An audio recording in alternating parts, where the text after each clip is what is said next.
Good morning. I'm Dr.K.BRINDHA, Head Department of Commerce with Professional Accounting, and today I'm going to present a topic related to economic theory and problems. First of all, we all should know about what is meant by economics.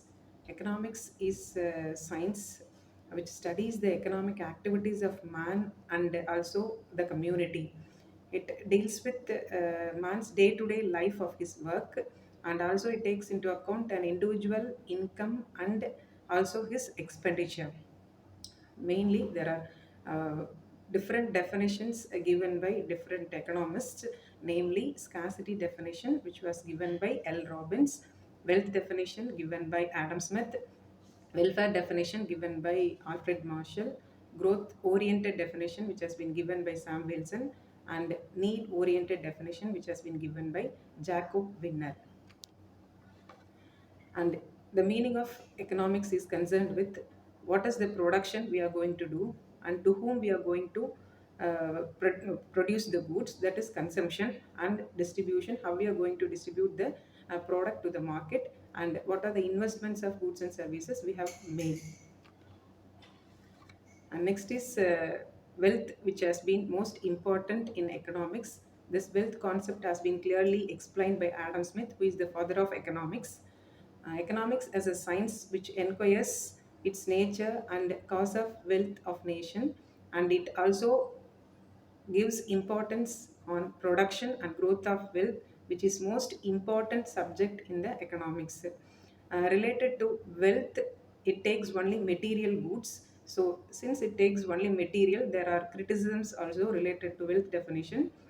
One important criticism is it is dismal or selfish science because it is very narrow. It considers only material and tangible goods. It totally neglects the intangible goods. It has given emphasis only to wealth, and it has reduced the importance of man as it plays an important role. And next is economic theory. There are two kinds of economics, branches of economics. One is microeconomics, which deals with the behavior of individual entities such as markets, firms, and households. That is, it deals with only small segment of the economy as a whole. It considers man as an individual households, so it takes only into consideration small segment of the society. And second one is macroeconomics, which deals with overall performance of the economy, which helps to know about the economic growth as a whole. And this macroeconomics concept came into the being after 1935, when General Theory of Employment, Internet and Money was published by John Maynard Keynes. Econometrics applies the tools of statistics to solve the economic problem and also to identify the economic problem.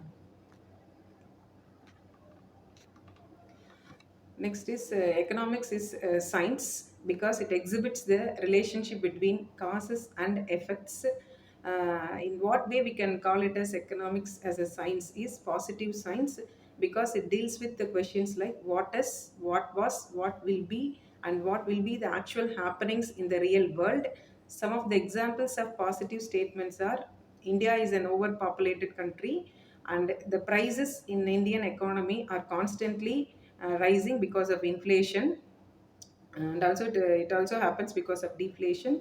And second one is normative economics science, what ought to be and what ought to have been. Some of the examples related to this is fundamental principle of economic development, and it should be in development of rural India. Agricultural income should also be taxed. And some of the problems which has been dealt in economy are allocation of resources, because man has unlimited wants or ends.